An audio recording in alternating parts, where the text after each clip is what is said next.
Hey, what's up? My name's TV Digital. How you doing today? So, just a couple announcements. My loop kit drops this Friday, December 11th. Now, this loop kit consists of royalty-free melodies. So, go cop that. Matter of fact, listen to these melodies. Just listen to some of them right here.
Fire, yes. So make sure you get that Friday. Also, Beat Battle Sunday. This Sunday at 8 p.m. on Twitch. Now, this beat battle's not a flip loop contest. It's a top tier battle. You have to get personally invited to be in this beat battle. Now, how do you get personally invited? Well, thanks for asking. I do beat critiques on Twitch all the time. And I do beat critiques on YouTube every Monday. Tune into the Twitch channel. The link is in the description. And basically, you're gonna send your beat in. And if your beat's hard, I'm gonna give you a star. Friday, I'm gonna send you an email if you get a star to submit your beat on Sunday. So, with that being said, let's get into the video. Now, what's up with y'all boys? Today, man, you already know what it is. Today, I did a class on my Patreon. Basically, we went over how to mix and arrange. Now, it's a different style of beat. We're not really doing trap today. Kinda in like J. Cole vibes, Kanye, Kendrick vibes, chill vibes, you know, hip-hop drummies, you know what I'm saying? We're not really in the trap vibe today. With that being said, make sure you like, comment, subscribe. We getting to 50K. I'll see y'all boys in the video. Let's see here. I think we start off with these keys, so. But y'all already know T Will played this shit.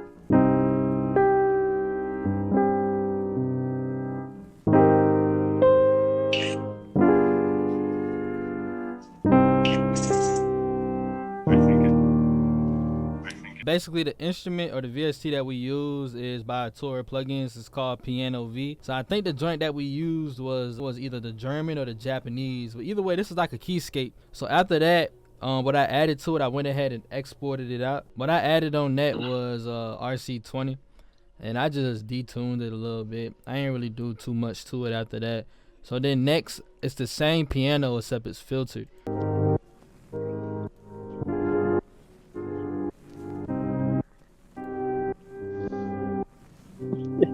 So all it is, I put this little free plugin called Ambience. I'm not gonna lie, bro, this is a free plugin and it's my favorite reverb plugin. So I did that and then I just side chained this shit. After we added the keyboard, T Will went ahead and added this bass. So this is what the bass sound like.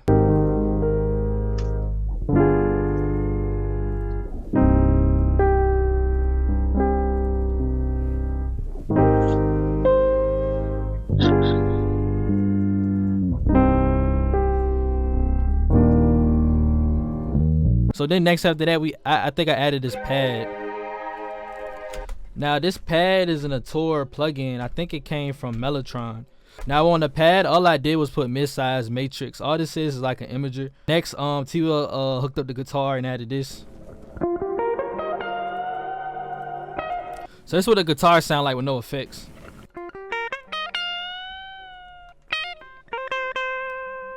So basically, I went ahead, after he did it, I put some effects on the guitar. I had put a compressor on here just to level everything out.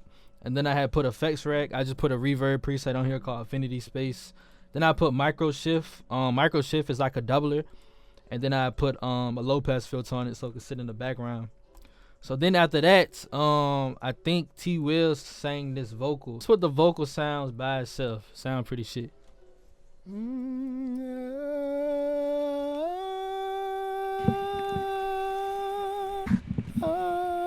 Damn. So yeah, so I went ahead and put I went ahead and put some auto tune on there. I put a little altar boy. I just took the format down to -4. This is what it sounds like right now.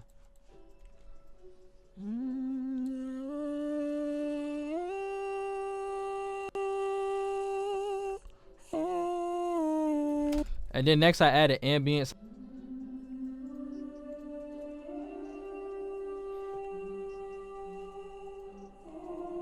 And like I said, that's a free plugin.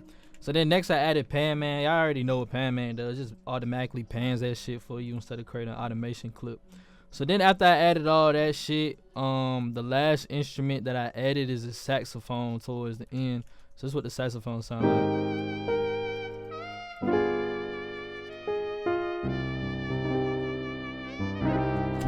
Now this saxophone is from Contact. This saxophone was only $20. It's by Embertone. And yeah, the saxophone sounds real good. This is probably my favorite saxophone. And then after that, I added this little percussion loop. And all I did was just smack some reverb on it.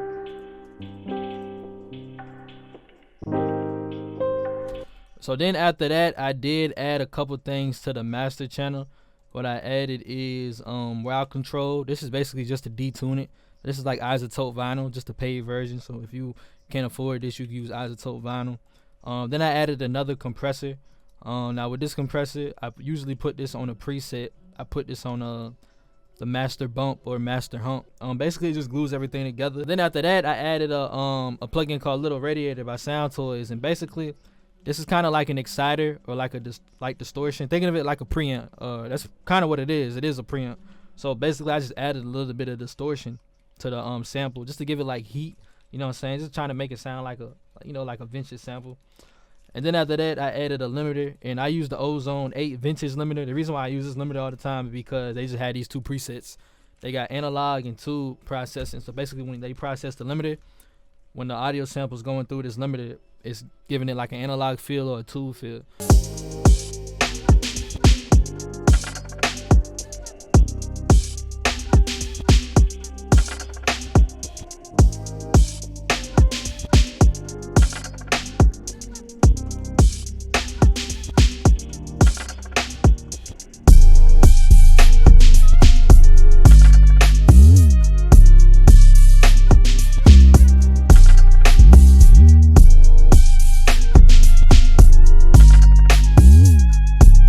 Alright, so that's the drums. Now what we're gonna work on, work on a couple things on the drums. Basically for the drums, the main drums that I use is from my All You Need expansion kit. Now this is what I see a lot of y'all dumbasses do sometimes, man. Y'all niggas. Alright, so y'all hear what type of beat this is, bro. This is like a hip hop, lo-fi, boom bapish. This is like a, you know what I'm saying? This is not no trap beat. You feel me? And that's when I dropped the expansion pack, it really ain't no trap kit. It's more of a laid back hip hop type of, you know what I'm saying, type of kit. So a lot of times this is what sound selection comes in. What a lot of y'all did is y'all took this kit and tried to throw this on a Southside melody, and then y'all niggas got mad when it came for beat critiques and I fried y'all beat, and then y'all said, well, I used your sounds. Yeah, but you ain't use them correctly. You know what I'm saying? So like sound selection plays a part in it. I couldn't put no spins 808 and no Southside clap on this type of beat. So basically what I started off with is just the hi-hat and the rim and the kick, and this is what we got.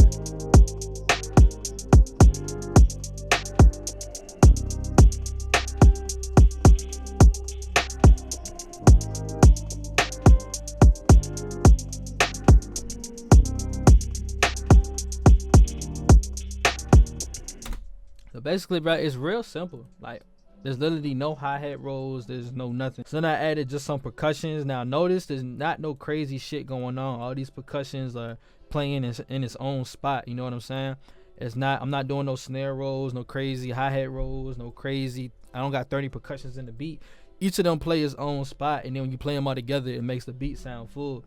So y'all gotta remember that when y'all making y'all beats, you know what I'm saying? Because at the same time, the artist gotta hop on that shit. A lot of times the beat could be hard, but the artist can't hop on that bitch because it's doing the most. You know what I'm saying? There's no room for that nigga to rap.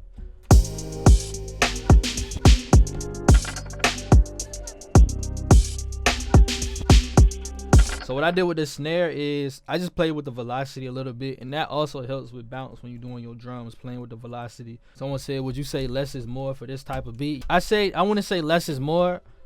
You kind of got to think of it like storytelling. You dig what I'm saying? So like this is the intro, then we go to the bridge, and then we finally get into the hook. You know what I'm saying? And as you can see, as we get to the end of the hook, everything is building up. So we starting with 4 instruments. Then we add this little open hi-hat percussion loop. Then we finally get into the drums, but the 808 doesn't come until the last part of the hook. And then the saxophone finally comes in. So you got to think of it about storytelling. Now this beat is hard, but let's say if I was to take all these instruments and just play them right here at the same time, everything will all hit at once. You know what I'm saying? It would be too much. So I wouldn't say less is more. I just say keeping it in pocket, you know what I'm saying? Because at the same time, you don't want to do no crazy ass shit. Like, for example, I'm about to show you what I mean. Listen to this 808. T-Will did the 808s.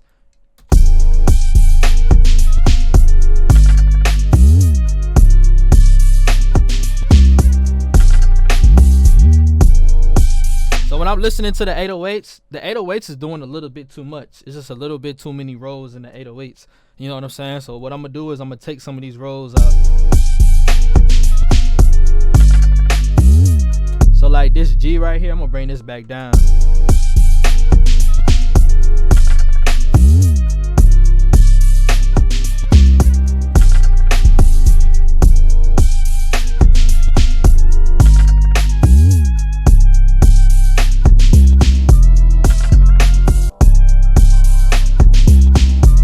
Like this right here really wasn't needed. So I'm gonna just leave this how it was.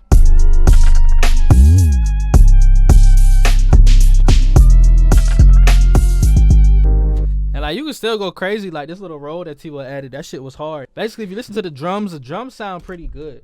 Notice there's nothing routed to the mixing board though. None of the drums are routed to the mixing board. The reason for that is because they good drums, you know what I'm saying? They sound good.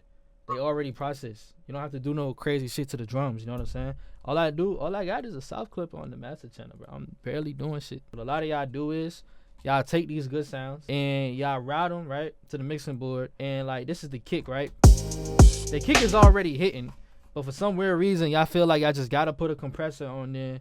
Y'all gotta put some EQ. Y'all gotta boost the shit. You don't have to do all that, bro. All that shit's not needed. It already sounds good, so let it be. You know what I'm saying? Now there is a couple things that we can do to these drums. Let's say for these hi-hats, the hi-hats are cool, but I'm gonna just pan them a little bit. So what you do is you go to the piano roll, you go to the pan tool right here, and I'm gonna just kind of scrabble with it.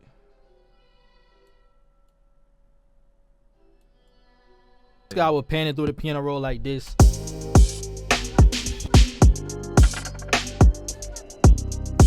And it's basically traveling through the headphones. It's not nothing minor, but we're gonna make minor tweaks to every instrument. So when you play it all together, it sounds full. So a lot of times what y'all do is, if y'all snare rim's not hitting, y'all throw hella shit on there. Let's say the rim's not hitting, right? I swear that, bro, gain control can help y'all niggas and take y'all a long way. Turn the velocity all the way up.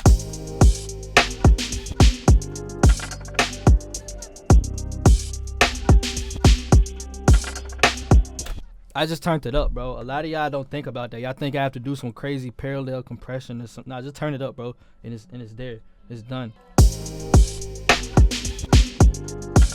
Now you can just do little shit like this. Go to the pan, and because we got 2 scratches right here, I pan one to the left, pan one to the right, like that. You know what I'm saying?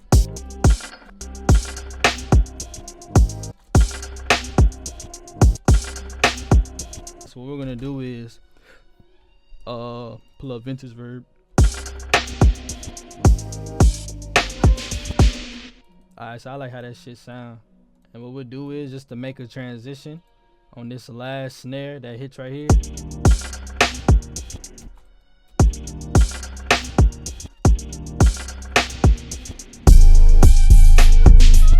So I mean it's just different, you know what I'm saying? So the snare got no reverb, and we're just using automation clip to put reverb on the last snare to give it a better transition when the 808 comes in.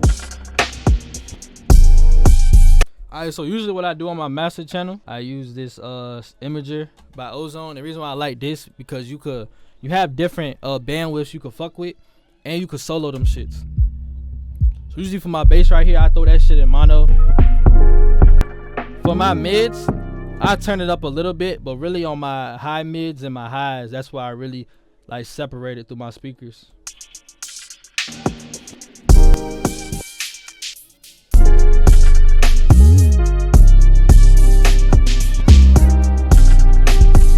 Now there's sometimes where I don't put my bass in mono when I stereo separate it, only because like let's say if you're using like a synthy bass, it might be in stereo, so I don't want to put it in mono. That's why it always just depends on the type of beat you're making and what you're going for. Another thing that I don't use this as much anymore, but I use an exciter. So like to get my clap and snare really crispy.